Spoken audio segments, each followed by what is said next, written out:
64enne trovato morto in un lago di sangue nella sua casa a Jesolo, inchiesta anche per omicidio sopralluogo dei carabinieri nel negozio. Giovedì l'autopsia sul corpo. Roberto era una persona per bene riservata, lo ricordano i colleghi. Fiori davanti alla tabaccheria. Muffa nel pane, formiche nei dolci in una mensa scolastica della provincia di Vicenza. Blitz della Guardia di Finanza sospesa l'attività di una cooperativa. Terremoto politico per l'arresto del governatore della Liguria accusato di corruzione. Il presidente della Conferenza delle Regioni Fedriga: non lasciamo che ogni inchiesta sia una clava, dice. Ancora bufera sul generale candidato alle europee con la Lega dopo le dichiarazioni sul Dem. Zanner, risposta del deputato padovano: è fuori dalla Costituzione. La caserma Pluto di Longare è stata oggi intitolata a Matteo Miotto, il giovane sottufficiale degli alpini caduto in Afghanistan nel 2010. La toccante cerimonia ha commosso cittadini e familiari. Adunata nazionale degli alpini, Antena 3 pronta a raccontarvi tutti gli eventi della grande festa delle penne nere di Vicenza da venerdì a domenica, speciali collegamenti e dirette non stop. E questa sera a Castelfranco la prima proiezione in Veneto del documentario che racconta attraverso la voce dei soccorritori la tragedia della Marmolada e le sue 11 vittime. Il telegiornale del Veneto, buonasera, ben ritrovati. Partiamo questa sera con il sondaggio che vi propone Ring ed è dedicato al lavoro, con il Job Act in discussione voluto dal governo Renzi al centro del dibattito politico. Lavoro, cancellare il Jobs Act di Renzi, questo è il quesito che vi poniamo. Utilizzate come sempre i contatti che vedete in sovraimpressione, una telefonata per il sì, una telefonata per il no. La chiamata è sempre gratuita e l'esito del sondaggio questa sera in onda durante la puntata di Ring. E siamo subito a Jesolo con la cronaca in apertura di questa edizione. A Jesolo per l'omicidio volontario. Per questo si indaga. I carabinieri stanno lavorando a tutto campo per fare luce sulla morte del tabaccaio Roberto Basso. Abbiamo visto che sono entrati di notte e stanno facendo un po' la ricerca delle telecamere della zona per vedere appunto se riescono a ricostruire, penso, le ultime ore prima della morte. Sono indagini a 360 gradi, come si evince anche dalle testimonianze, quelle dei carabinieri per far luce sul giallo intorno alla morte di Roberto Basso, il tabaccaio 64enne trovato lunedì mattina dal fratello Andrea in una pozza di sangue al piano terra della sua abitazione in via Antiche Mura a Jesolo. Il pubblico ministero ha aperto un fascicolo per omicidio, ma il caso è ancora avvolto nel mistero. Basso, infatti, sarebbe stato trovato con segni sul collo compatibili a quelli dello strangolamento e, secondo i primi rilievi effettuati dal medico legale, potrebbe essere morto per alcuni colpi alla testa, inferti da un corpo contundente che si sta cercando tra le 22 e le 24 di domenica notte. Solo l'autopsia, che sarà eseguita dal medico legale Cristina Mazzarolo, potrà però stabilire con certezza cosa sia accaduto. Ancora molti i dubbi al momento. Il lasso di tempo di circa un'ora da quando il fratello l'ha trovato a quando ha dato l'allarme. L'ipotesi di una rapina andata a male, come teme anche chi lavora accanto al 64enne, ma non si esclude nemmeno quella del delitto passionale. Tenendo conto che in questo periodo la stagione non è ancora partita del tutto, quindi non ci sono ancora molte persone che arrivano, le prime ipotesi che diciamo tra di noi, tra clienti, tra colleghi, è che probabilmente se si tratta appunto di un omicidio a scopo di rapina, forse era una persona che lo conosceva, comunque che sapeva le sue abitudini, tenendo conto che abitava su una zona isolata lui. Quindi probabile sì che essendo un omicidio avvenuto di sera, magari il ladro dice ci avrà l'incasso del fine settimana, quindi pensava magari di poter rubargli l'incasso del weekend. Dopo un sopralluogo in casa dove alcune stanze sono state trovate sottosopra, gli investigatori, che si sono avvalsi anche dell'utilizzo di un drone scandagliando i campi circostanti per trovare ogni traccia possibile, si sono spostati nella tabaccheria di Piazza Marina, ora posta sotto sequestro, dove alcuni testimoni dicono di aver visto una luce accesa alle primissime ore dell'alba. Da chiarire anche come mai il portone d'ingresso dell'abitazione di via Antiche Mura fosse bloccato a chiave dall'interno, gli infissi serrati tranne forse una finestrella secondaria semi-rotta. Dettagli al vaglio degli investigatori, mentre tra chi conosceva Roberto e tra i suoi familiari resta lo shock, la perdita di una persona che tutti, come la cugina vicina di casa, definiscono buona e riservata. Persona tranquilla. Lui aveva la sua attività in spiaggia. Andava via mattina, a casa a mezzogiorno si arrangiava per le sue cose, tornava a lavorare al pomeriggio e tornava a casa. Sembra così, questa era la sua vita. E a chiedere la verità sono gli amici e i commercianti. Abbiamo raccolto le loro voci. Il mio sguardo si è rivolto verso la tabaccheria e ho visto che c'era un mazzo di fiori a lui dedicato, però senza nessuna firma, ecco.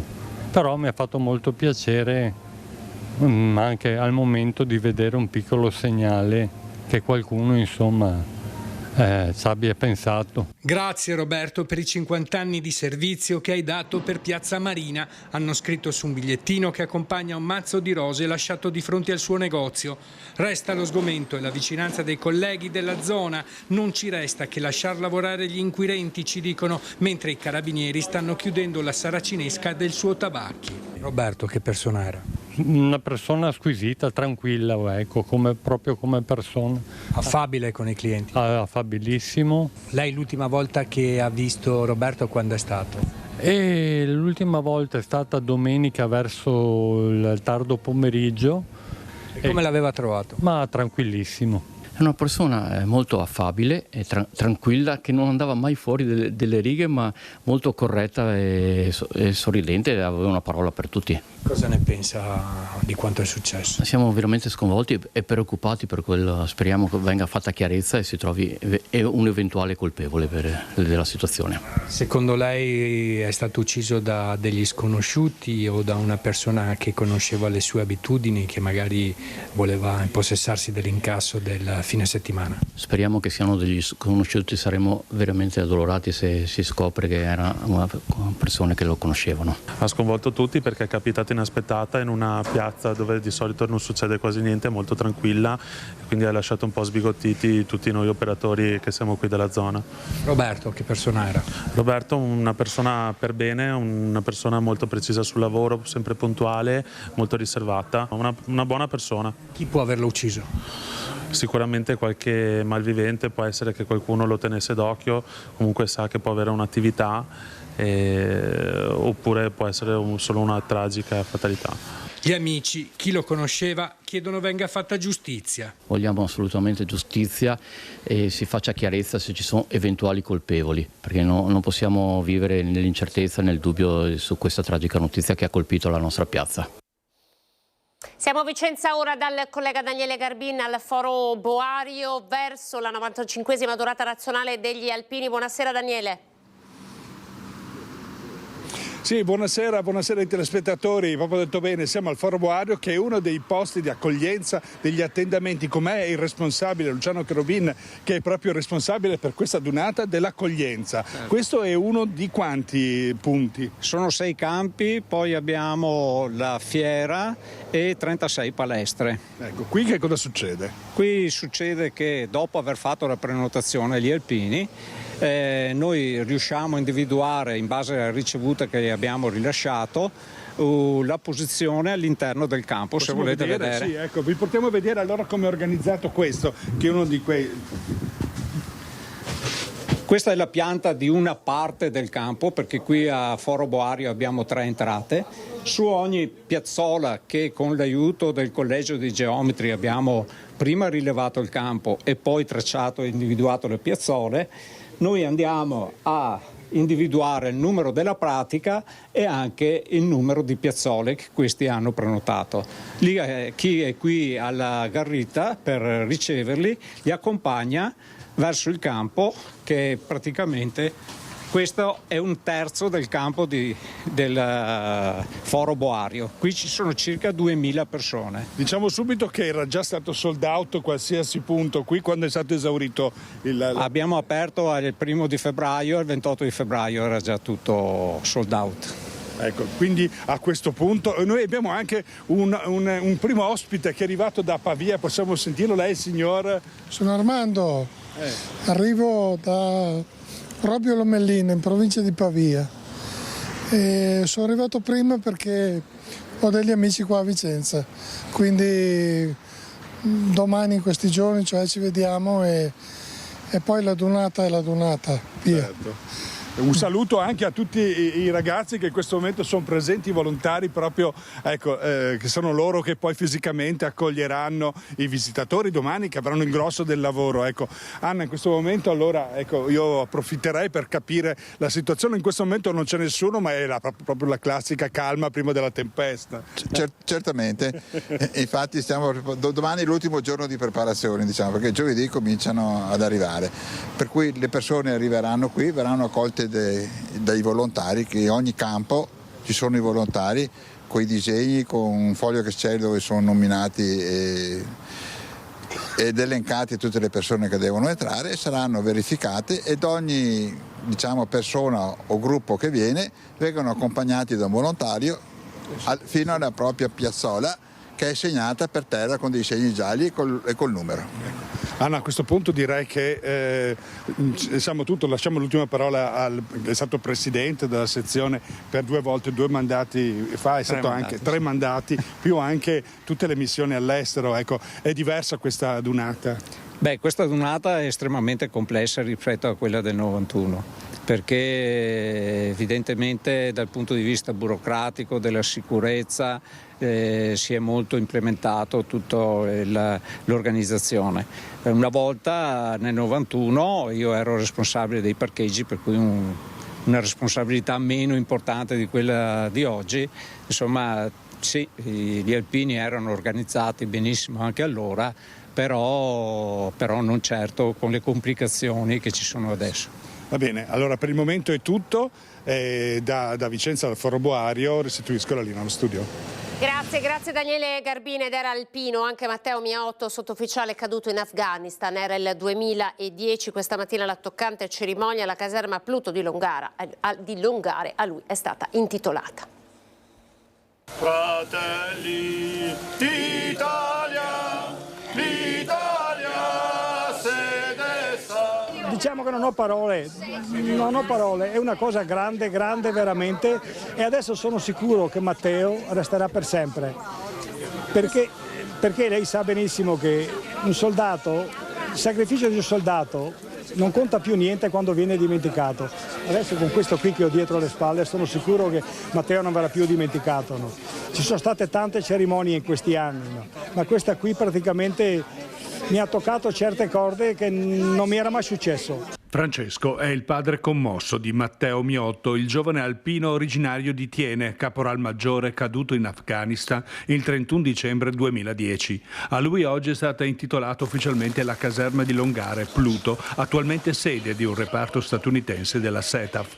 Oggi alla cerimonia nella settimana dell'adunata delle penne nere, il comandante della Ederle ha voluto ricordare il gesto del giovane alpino a cui per il suo esempio di altissimo attaccamento al servizio e ai valori morali e professionali è stata conferita la medaglia d'argento al valore dell'esercito nel 2012. È una giornata così importante perché siamo riusciti con questa cerimonia, con questa semplice cerimonia di intitolazione della caserma, a rendere onore a uno dei nostri caduti, un caduto in Afghanistan, un caduto che appartiene alla nostra generazione e quindi un caduto peraltro molto presente qui nella comunità vicentina, e quindi in un certo senso abbiamo voluto legare questa caserma alla comunità. Le volontà dei figli non si discutono mai, ero un po' preoccupato, soprattutto il giorno che l'ho accompagnato a Belluno che partiva. Gli ho detto: ricordati sempre chi sei e da dove vieni e abbi cura di te. Queste sono le ultime parole che io ho detto a Matteo quando è partito. Ha fatto un gran sorriso, mi ha girato le spalle ed è sparito oltre la porta carraia. Meno di 3 giorni alla 95esima adunata nazionale degli alpini. Come ogni anno Antena 3 racconterà ogni evento della 3 giorni di Vicenza con i nostri inviati sul campo. Tutto pronto e tutti già pronti per la 3 giorni alpina di Vicenza. Antena 3 come ogni anno sta organizzando con le ultime tecnologie di trasmissione la copertura totale degli eventi in programma. A partire dai collegamenti in diretta nei telegiornali che stanno già raccontando l'attesa della città e l'arrivo delle penne nere da tutta Italia. Ma è da venerdì che seguiremo tutte le cerimonie ufficiali a partire dall'alzabandiera in Piazza dei Signori, in contemporanea con i sacrari del Pasubio e del Monte Cimone, di Asiago e del Grappa, oltre che dalla colonna mozza dell'Ortigara. Eventi che comporranno dalle 21 uno speciale alpini con le immagini più belle di tutti gli eventi della giornata. Sabato invece inizieremo dalle 11, alternando alle notizie del giorno le impressioni alpine di Vicenza con i nostri inviati, che dalle 13 daranno il via ad una non-stop di collegamenti continui, alternando gli eventi in centro storico, come il lancio dei paracadutisti in Parco Querini, ai commenti delle penne nere che raggiungeremo negli accampamenti allestiti sia a Vicenza che nei comuni limitrofi.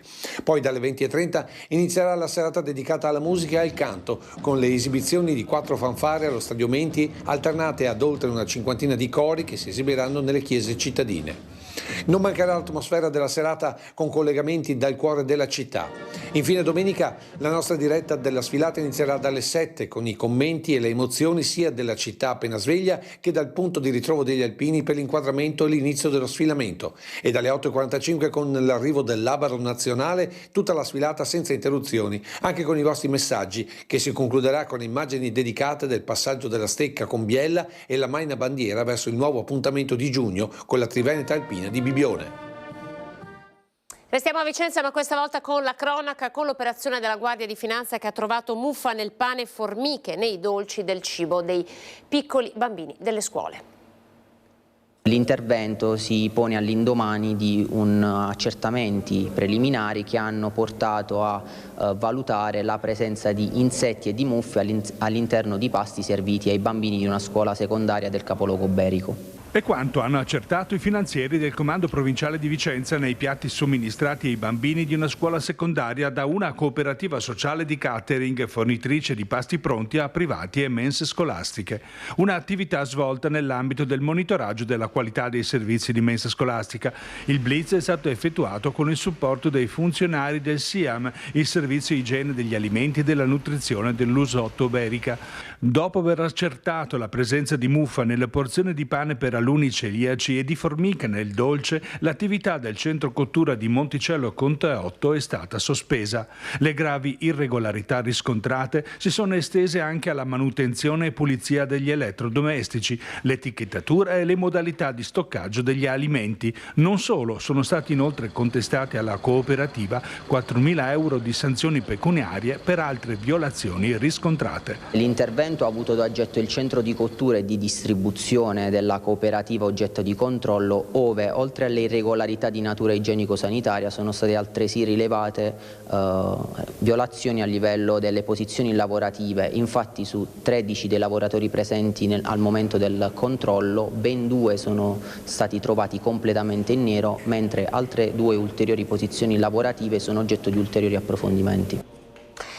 Siamo alla politica con il presidente della regione Friuli, Massimiliano Fedriga, commentando l'inchiesta che riguarda il governatore della Liguria, Toti. Ha predicato prudenza prima di avventurarsi in giudizi perentori. Non lasciamo, ha detto, che ogni inchiesta sia una clava. Su questo ovviamente aspettiamo, mi sembra che stiano usciti pezzi di notizie e quindi con rispetto, scusate il gioco di parole, questa inchiesta aspettiamo e vediamo cosa dirà l'inchiesta e soprattutto come si svilupperà. Ecco, direi a tutti usare la massima cautela, perché stiamo parlando di un'inchiesta, non di una condanna. E quindi dobbiamo usare massima cautela. Abbiamo visto casi in passato dove persone che sono state sotto inchiesta, anche penso presidenti di regione, da destra a sinistra, penso a Errani per esempio in Emilia Romagna, che dopo il tutto è finito con una sentenza che ha dichiarato che il fatto non sussiste.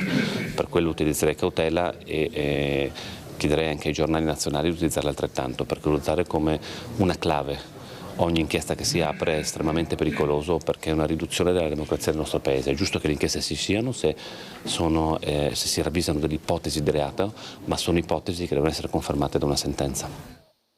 Intanto scoppia il caso dopo le dichiarazioni del generale Vannacci, che a Zan ha detto come omosessuale non rappresenti la normalità, e a lui l'onorevole Padovano ha risposto.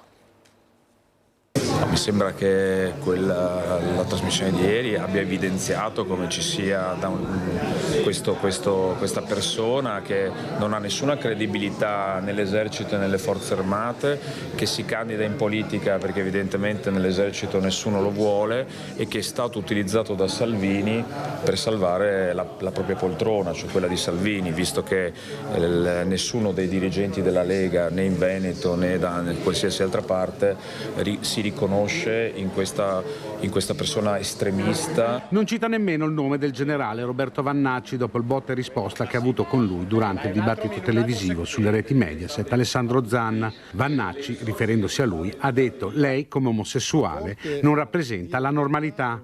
Non si placa dunque la polemica. Le parole di Vannacci, secondo l'esponente Dem, lo mettono fuori dalla Costituzione. Parla completamente fuori dalla Costituzione, dunque è vergognoso che un generale dell'esercito che ha giurato sulla Costituzione esprima dei concetti totalmente fuori dall'alveo costituzionale, infangando la credibilità e l'onore delle forze armate e della divisa che porta. Presentando la sua candidatura alle europee, supportato dal sindaco di Padova Sergio Giordani e gli esponenti del PD della sua giunta, Zan attacca anche il leader leghista Matteo Salvini. Che la Lega utilizzi una persona così per solleticare i peggiori bassi istinti delle persone, francamente è un'operazione che ha una grande responsabilità politica. Salvini si prende una grandissima responsabilità politica per aver candidato una figura così, insomma, impresentabile. Prioritario portare a termine il progetto di integrazione europea, dice. L'Europa può essere una grande scommessa, no? Una grande opportunità. Serve però un'Europa più politica, un'Europa che rafforzi il proprio processo di integrazione, perché abbiamo visto che così non basta. C'è stata la grande esperienza del Next Generation EU che ha investito più di 1.000 miliardi, di cui oltre 200 sono arrivati in Italia. Peccato che il governo non riesca a spenderli e butti via delle risorse preziose, ed è per questo che l'Europa può essere una grande opportunità, però deve essere un'Europa più politica, un'Europa che guardi di più ai bisogni dei cittadini. Per farlo serve appunto completare questo processo di integrazione, perché così l'Europa è un'Europa a metà. La Marmolada e il racconto dei soccorritori in un documentario che sarà proiettato per la prima volta questa sera a Castelfranco.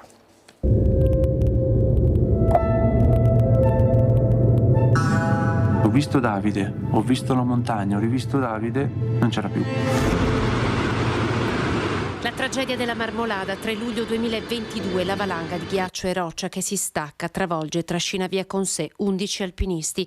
Manuel Zarpellone, Giorgia Lorenzato, anche in memoria dell'amico Paolo Dani, guida alpina e componente del soccorso alpino, una delle vittime, tornano sul posto, raccolgono nuove immagini ma soprattutto ascoltano i soccorritori. Quando vedi le persone sul ghiacciaio che si muovono,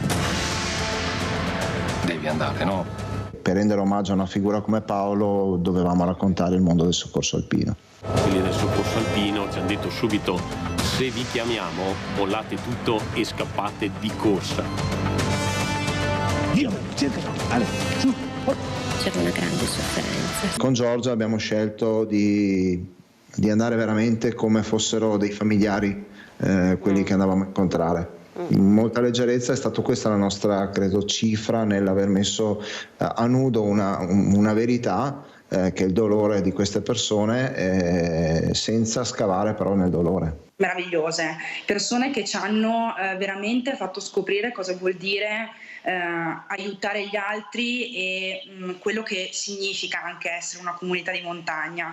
Il racconto di una pagina terribile che restituisce però una montagna pregna di umanità e sensibilità. 38 le interviste realizzate, 3 mesi di riprese. Il documentario, presentato all'ultimo Trento Film Festival, ha vinto il Leone di Vetro 2023. Inizia ora il suo viaggio nelle sale del Veneto. Si parte con Castelfranco. Sa se ci saranno i familiari di Davide ed Erika? Sì, saranno, sono stati invitati, sì, e quindi, ma non solo, ci saranno anche i familiari di Gianmarco e di Emanuela, quindi, e poi chiaramente abbiamo rivolto diciamo, l'invito a tutti i nostri soci. Mi pare di capire che la sala è già piena. La sala del cinema Esperia farà fatica a contenere tutte le persone che vorranno, con la loro presenza, rendere omaggio alla grande macchina dei soccorsi della Marmolada. Ed è stato veramente toccante dal punto di vista umano. non ci si abitua alla fine, poi si porta tutto a casa. È tutto, grazie per essere stati in nostra compagnia, arrivederci.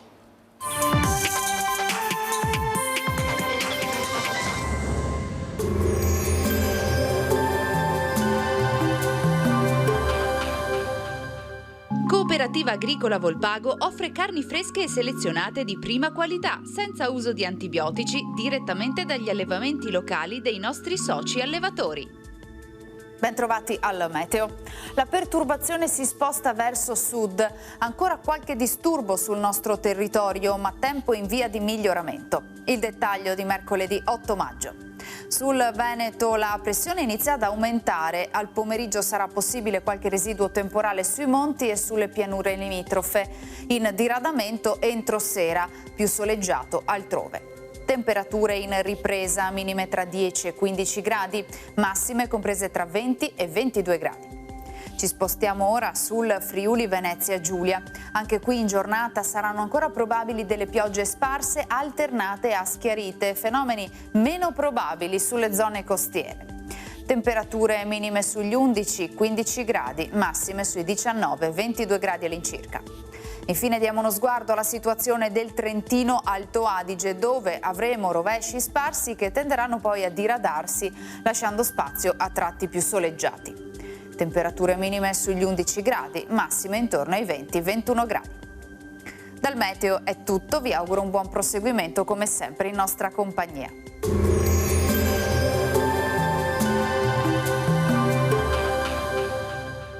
Cooperativa Agricola Volpago offre carni fresche e selezionate di prima qualità, senza uso di antibiotici, direttamente dagli allevamenti locali dei nostri soci allevatori.